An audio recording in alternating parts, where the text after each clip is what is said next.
In this video, I'm really excited to share some pretty purple flowers that will make your garden truly stand out. I'm even sporting my purple flannel for the occasion. As always, I'm going to walk you through each plant with a photo, the key details, and my own personal experience so that you can choose the perfect purple flowers for your landscape. For those of you who don't know me, my name is Amy, and over at prettypurpledoor.com, I help home gardeners design landscapes that are uniquely you. So let's dive right into this list. So for these purple plants, I'm going to try to share them from the earliest spring bloomers to the latest bloomers in the summer and the fall. So hopefully these will be in some kind of logical order for you. First up is Vanguard Crocus. This grows in zones 4 through 8 in full sun to part sun, and it gets about 6 to 12 inches wide and less than half a foot high. Vanguard Crocus is one of the first signs of spring with really delicate lavender flowers that push through the last remnants of winter, and you'll see these popping up through the snow sometimes. These are very low growing bulbs, and they're ideal for naturalizing in your lawn or planting in drifts to create a really stunning early season display. Crocus is native to Asia and Europe. Violet Pinwheels creeping phlox grows in zones 4 through 8 in full sun. It gets about 4 to 6 inches high and 2 to 3 feet wide, so this is more of a low growing ground cover.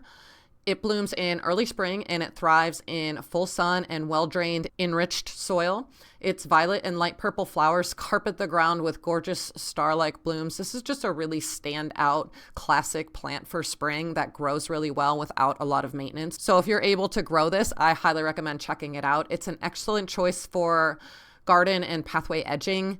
I have some that's kind of spilling over into my front walkway, and it's just really beautiful. It's got this really fine textured foliage and the attractive blooms that make it ideal for pretty much any landscape. It's also moderately resistant to deer and other animals and can be a really beneficial plant for pollinators.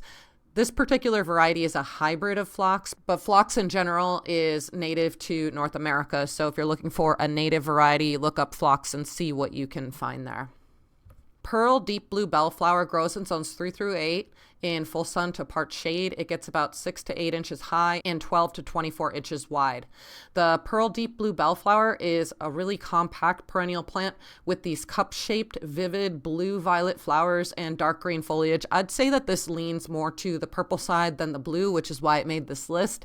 It blooms profusely from late spring all the way through till late summer if you deadhead it regularly. This bellflower prefers fertile soil with a neutral to an alkaline pH, so this might be a great option if you have alkaline soil. It can grow in full sun or part shade. It's not super picky about that. Bellflowers attract butterflies. They are resistant to deer and rabbits. Within reason, whenever I'm saying they're deer resistant or rabbit resistant, just know that that's within reason. Depending on where you live, some deer and rabbits will eat things that they won't in other areas. So I'm just going off of what I'm reading online when I'm doing the research for these videos. Bellflower is really suitable for edging, for containers, for borders, and even rock gardens, and the native range for this plant is Europe. Creeping Mazus grows in zones 5 through 8 in full sun to part sun. It gets about 1 foot high and 1 foot wide, and it's a really low maintenance ground cover plant. It's quick to fill in, and it forms a dense mat of this twisty green foliage. The foliage is really cool on this. It's very versatile. It blooms from late spring to midsummer with these light purple, violet blue flowers. Creeping Mazus is perfect for cascading over walls and on slopes. It thrives in full sun to part sun, and it's also deer resistant, of course, within reason. The native range of this plant is the Himalayas in Asia.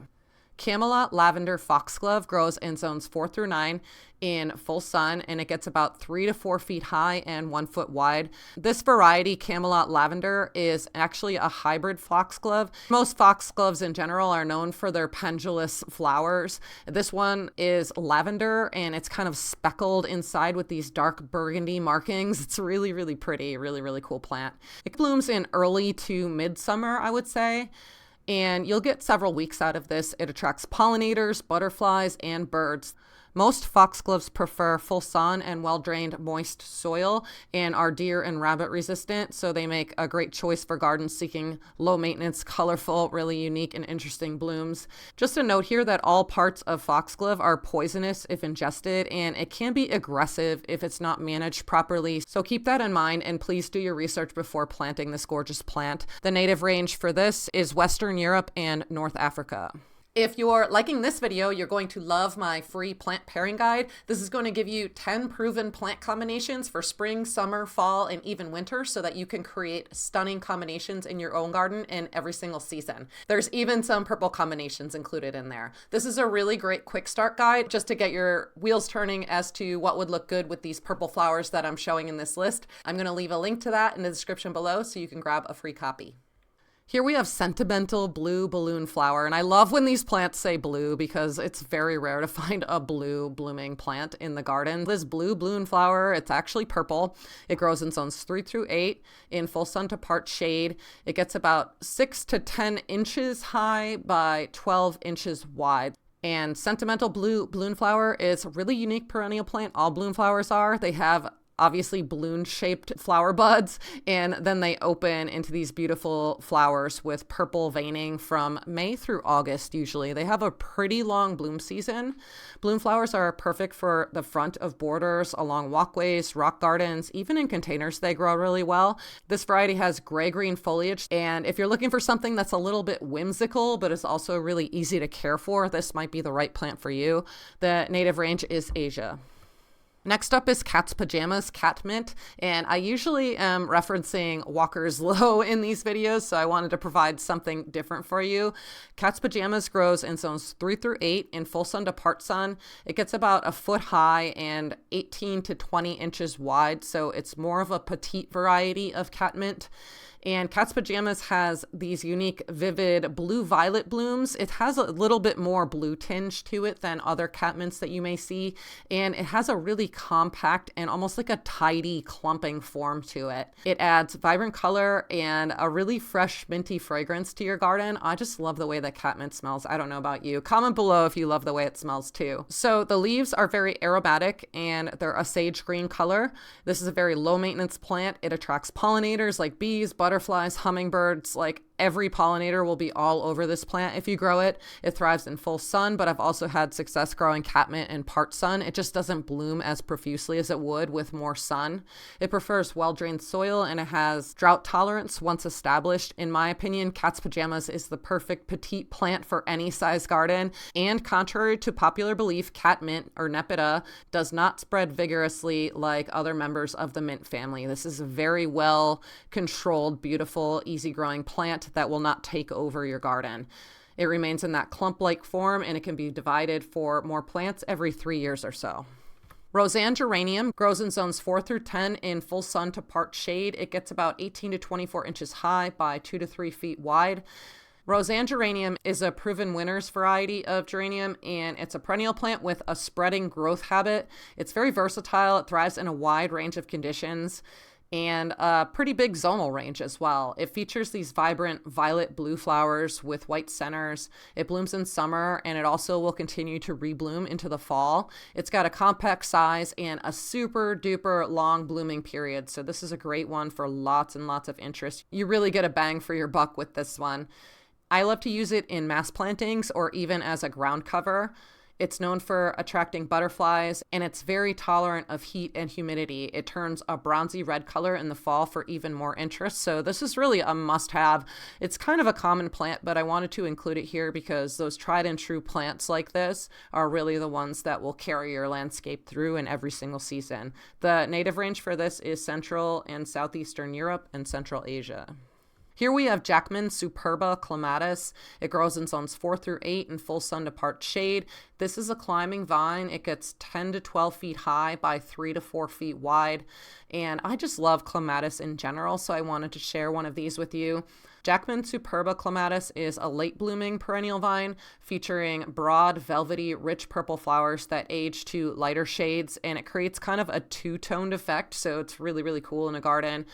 This vine attracts butterflies, pollinators. It could be used as a vertical accent, or you can even grow it and let it spread across the ground as a ground cover or to decorate different garden structures like pergolas and arbors and things like that. Clematis typically like well-drained soil. They like sun on their face and they like their roots to be shaded a bit. So always try to plant something along the roots or shade the roots in some way to keep them from the really harsh sun, and they'll do just great. I love Clematis because it's just really a non-aggressive vine option, and that's kind of hard to find if you've ever done research into vines. A lot of them will spread and they'll kind of get out of hand really quickly. So this is a great one to try if you want something perennial. It adds tons of vertical interest to your home gardens. There's all different varieties and colors that bloom at various times throughout the year, not just summer like this one. There's some that bloom earlier and some that even bloom later. Clematis can also provide interest when it's not in bloom as their flowers transition to these silky seed heads. They're really, really interesting. They add a lot of texture in the fall, and I keep them up even in the winter landscape. Clematis is native to both northern and southern hemispheres, including Europe, the Himalayas, China, Australasia, North America, and Central America, so you can find them pretty much all over the world. This is Blue Jean Baby Russian Sage. It grows in zones 4 through 9 in full sun, gets about 2 to 2.5 feet high by 3 feet wide. Blue Jean Baby Russian Sage is a prolific blooming perennial plant. That's hard to say. Prolific blooming perennial plant that's suited for zones 4 through 9. It thrives in full sun. It has these violet, pale bluish flowers that go really nicely with its grayish green foliage. This thing blooms all summer long, and it's actually really fast growing. So if you're looking for something to add some color and interest very quickly, this might be a great option for you. It kind of has an herby fragrance to it as well because it is a sage. The native range for this is Central Asia and Tibet, but it grows just fine in home gardens as well. It's not invasive and it won't take over or anything like that. And last but not least, we have Sapphire Aster. This grows in zones 4 through 8 in full sun to part sun. It gets about 12 to 15 inches high and 24 inches wide. This is kind of small for an aster variety. Many varieties get a lot bigger than this. This one features fluffy lilac blue flowers with yellow centers. They're really pretty, almost looks like a daisy but in purple. And it blooms abundantly from late summer to fall. This compact perennial plant forms dome-shaped mounds and attracts pollinators like bees and butterflies. It thrives in full sun, but I've also grown asters in part sun with actually really good success. So if you have a part sun location, don't be afraid to try an aster there. It needs moderate moisture and well-draining soil, but otherwise it's pretty low maintenance. It's disease resistant. It's great for borders, containers, mixed planters, and it's an amazing choice for adding a pop of late season color to your flower garden. Especially purple is kind of difficult to find later in the season, so I highly recommend this, and it smells great. Asters are native to Eurasia, Northwest Africa, Canada, and even the Northwest United States. So this was a really fun plant list video to make, but it's just a sampling of the 37 plus purple flowers I have curated in an article along with bloom times and where to purchase them. I'm going to leave the link to that article below if you want to check out even more purple flowers. So now I'd really just love to know what your favorite purple flower is. So definitely drop a comment below along with your name, your growing zone, and the flower you love and why you love it. I'd love to hear what you're growing too. And of course, if you've enjoyed this video, you're going to love one of my other plant list videos. I'm going to leave a link to the entire playlist right here. There's different playlists for plants by color, for different conditions, even to create privacy in your own garden. So there's definitely something for everyone. And I'll see you over in that next video right here.